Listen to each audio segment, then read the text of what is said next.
will play romantic during my because it's late, and it brings me back to Bologna.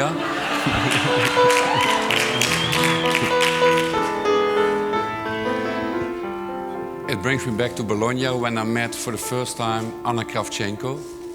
She is a wonder woman on piano, and at that night before, DJ Drogba, one of the best footballers in the world, when I worked with Chelsea, killed Barcelona by the 0-1 in Camp Nou. And at that night I didn't sleep very well because I was in the plane, went to London, and I got to Bologna. And then the first time I met Anna Kravchenko. And after we did some testing, we were looking for talent in a research session. I asked her, would you play something for me? And then she said, Erik, do you want something technical or do you want something romantic? And she played something romantic, like Alto's playing now, and she played October from Tchaikovsky. And it was the first time in my life that I don't have any recollection of 10 minutes. And when I came home, I said to my wife, well, this is very weird. Well, I took over her flow. She was in the flow, she plays for herself, and your opiate receptors in your head take it over, and you lose feelings of time, feelings of where you are, and that is given to you by people who are very creative and who live with a big intuition.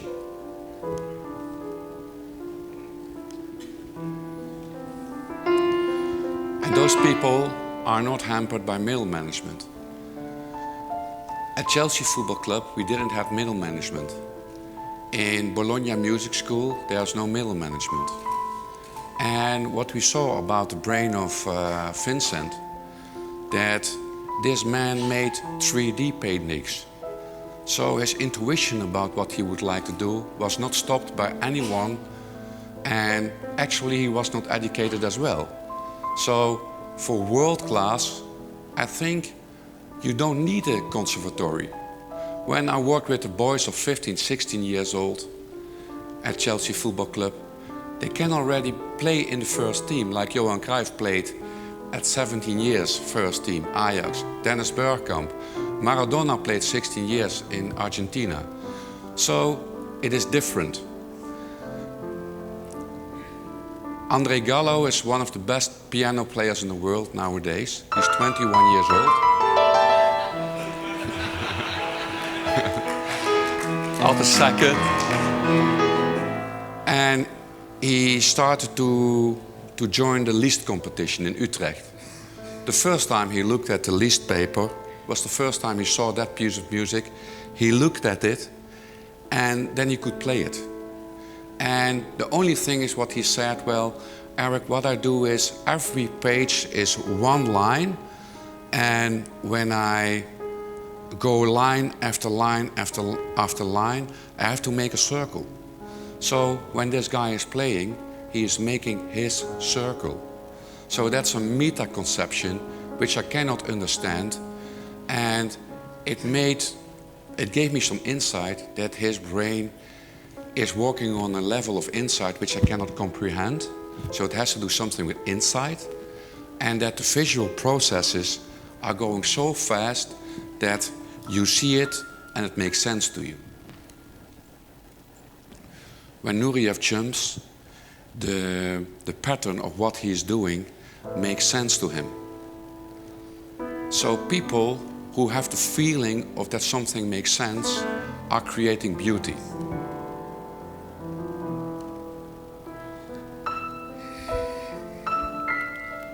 In my research, I was not interested in the back part of the brain, because that's the part where you know something.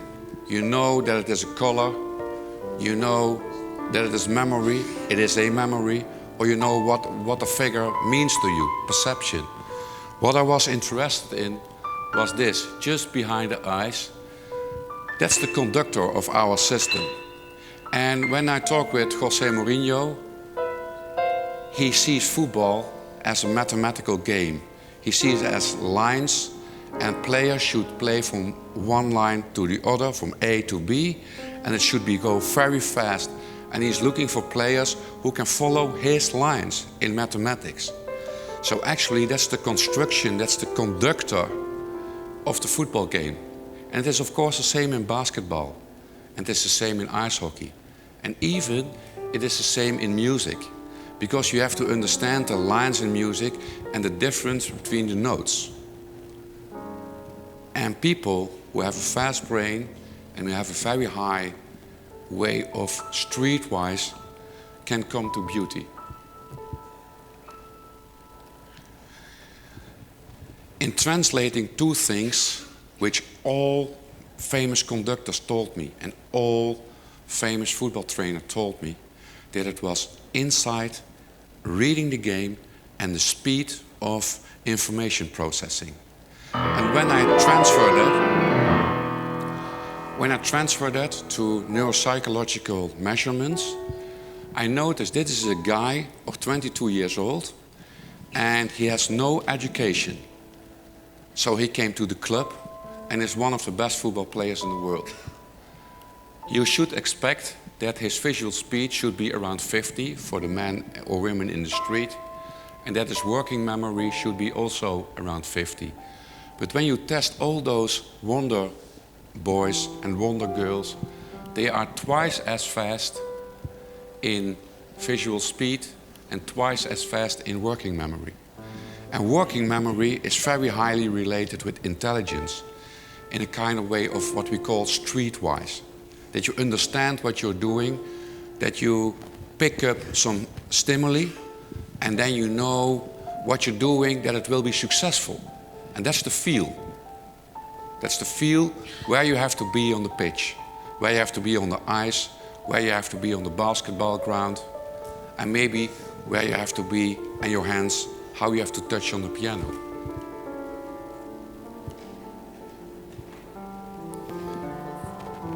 Becoming world class and becoming world champion is a neurological factor, what I explained to you. But staying world champion, some people have very long career on the top, like Roger Federer, Nadal, those kind of people who have the ability to stay at the top. And then we looked at the anchor points of human personality. And what we found is that those people want to control themselves and they want to control their surroundings instead of being socially active.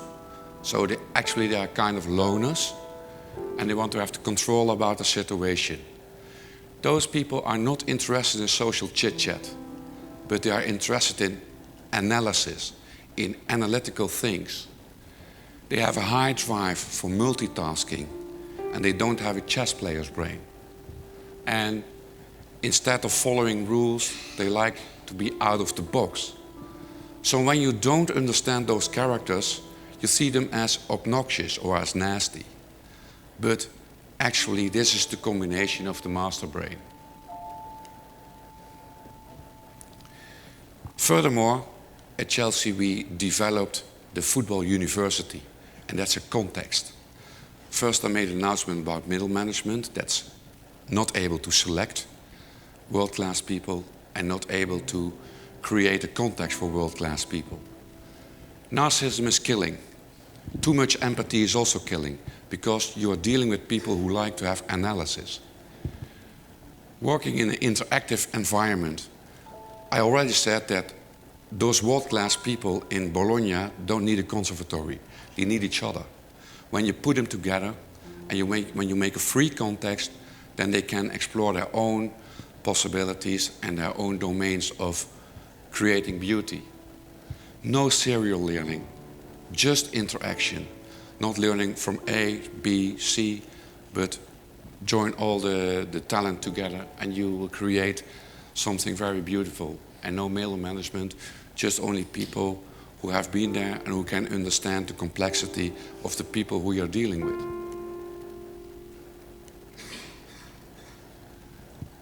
There's also concern for those people. Like you said about autism, you know, when you are very dominant analytical, out of the box, that comes close to more to an autistic approach, a loner approach, than to people who are socially very compatible. But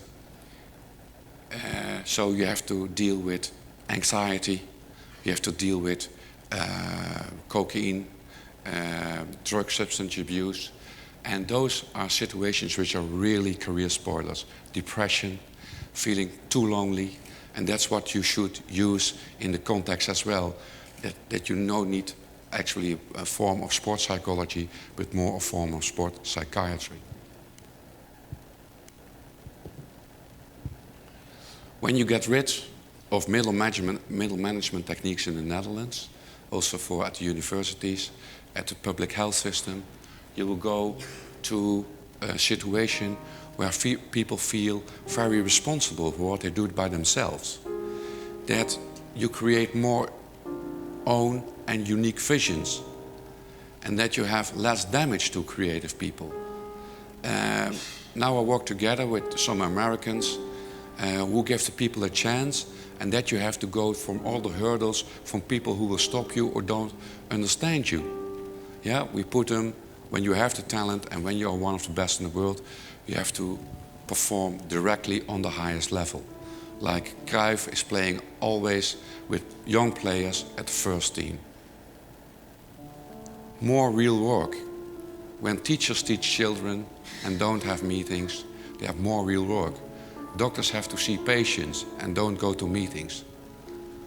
More intelligent media. Now the media in the Netherlands is filled with football talks, empty talks. And what I would like to have more analytical things that we can think about, that teenagers think about their situation. Less entertainment, more real topics. And I want to close and thank Ad Maas for his beautiful touch. And I like the Netherlands from right to left, that we detect the people who are the Leonardo da Vinci and that they can create the new Mona Lisa. Thank you very much.